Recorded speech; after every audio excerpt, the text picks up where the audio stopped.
Field of testing and measurement is really at a crucial point.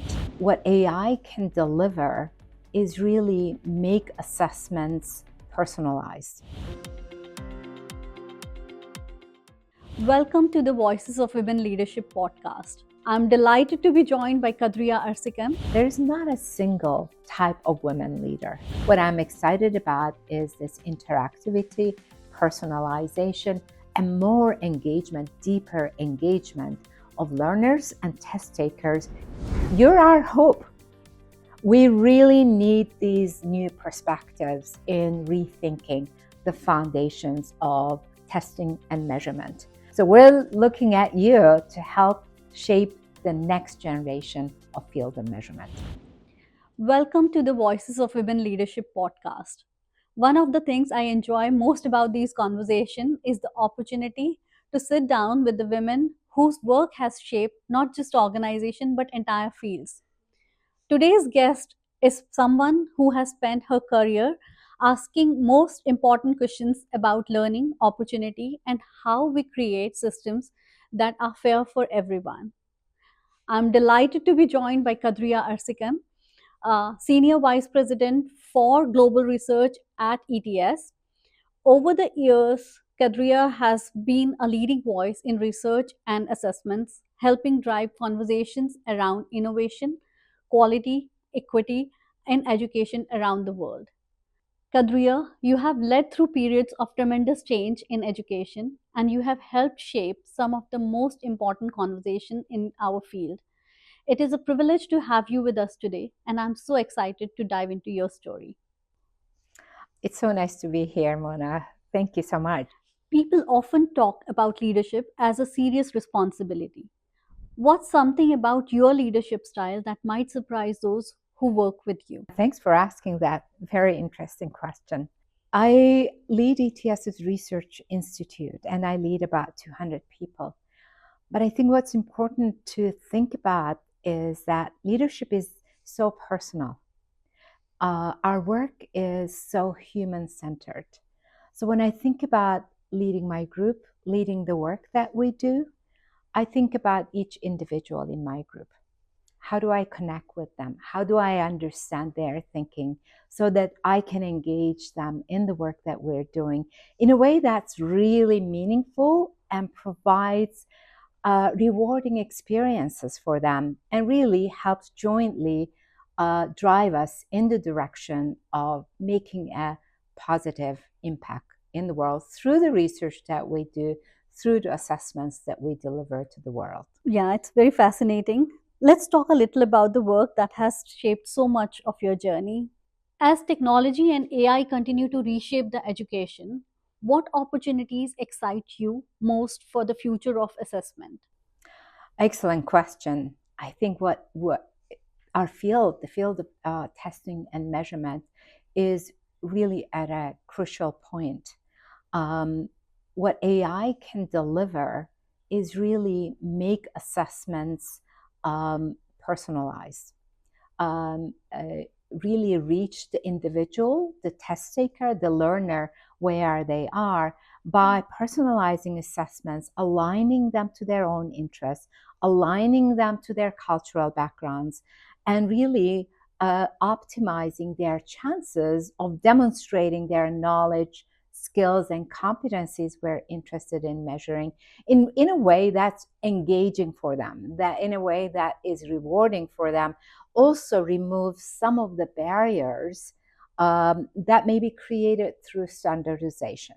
That one size fits all may not be best for everyone in a testing situation. So I'm really excited about AI providing opportunities for assessments to be personalized and rewarding for the individual. That's right. While innovation creates new possibilities, trust remains the foundation of meaningful assessment. Yeah, thank you so much. That's spot on, Kadriya. I'll move to the next question. Research has always been at the heart of ETS work. What role does research play in ensuring assessments remain relevant, trusted, and impactful? Um, ETS has a very long history with respect to leading the field of assessment and measurement through creating breakthrough innovations in the field of assessment.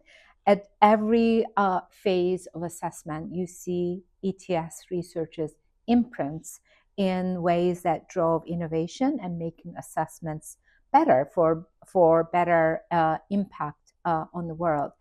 Um, at ETS, we work very closely with our partners in different parts of the organization, whether they are business leaders envisioning a new assessment, or assessment developers, or psychometricians. We work very closely with them to bring the research expertise, to bring the foundation of science of measurement, to designing assessments that really are aligned with this scientific foundation and meet the client needs, where the goals of the assessment, the kinds of insights that we want to provide from these assessments, all of these need to be thought through from the very beginning stages of assessments in order for assessments to meet their intended goals and really serve the individual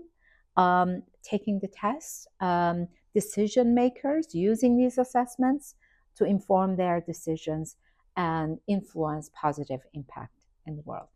Right, very well said. Beyond the work itself, leadership journey often come with their own unique experiences. What is one stereotype about women leaders that you would love to retire permanently?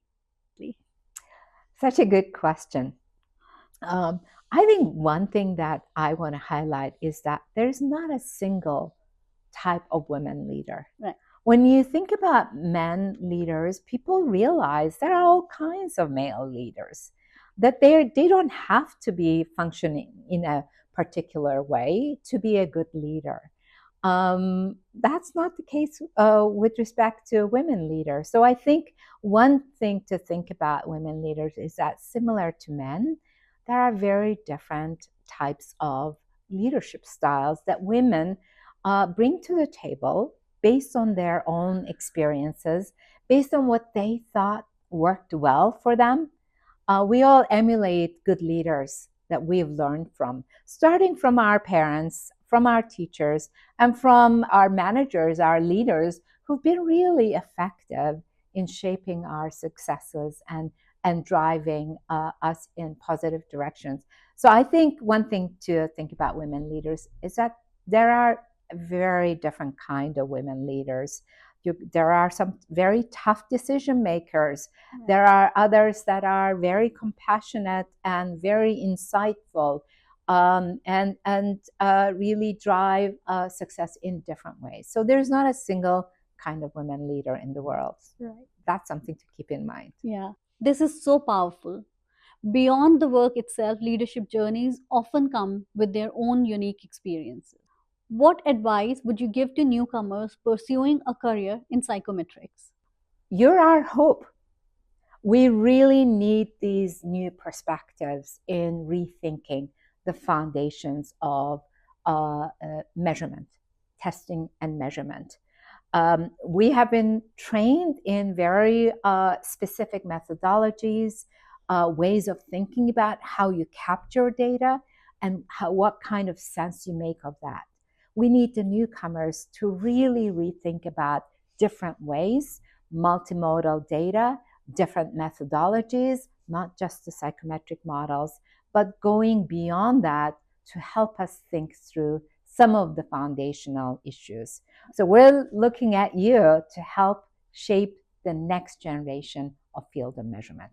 As someone helping shape the future of the field, I would love to hear your vision for what's next. Yes. I think similar to advantages of AI, personalizing assessments, I think more broadly in education, learning, teaching, learning, and assessment, we're entering a phase where personalization is becoming real, as well as more continuous rather than episodic on specific given points in time. Where learning opportunities are available to learners on a more continuous basis. We're also able to capture information about learner engagement with different environments on a continuous basis. So it's not just at the end of the year that you can capture information about where learners are. You can actually capture data on where they are on their journeys with respect to how they're engaging with learning environments, how they're tackling different tasks, different problems that have been presented to them, and take action more immediately with respect to guiding, teaching, and learning, and not leave it to these episodic data collection efforts. That's been really dominant Yes. for about 100 years. So I think what I'm excited about is this interactivity, personalization, and more engagement, deeper engagement of learners and test takers in more complex skills, problem solving, critical thinking, creativity, and so on, that are really critical for our moment in time in this very technologically rich and complex societal context. Yeah, makes makes sense. Thank you so much, Kadriya. Thanks for your time today. Thank Yeah. you. My pleasure. Thank you. Kadriya, thank you for joining us today and for sharing your thoughts, insights, experience, and vision with us. Your perspective on leadership, innovation, fairness, and the future of assessment is a powerful reminder of the impact that research can have in creating opportunities for the learners around the world. Thank you once again. We appreciate you taking the time to be part of Voices of Women Leadership and sharing your story with our audience. Thank you, audience, for joining us, and stay tuned for such more episodes.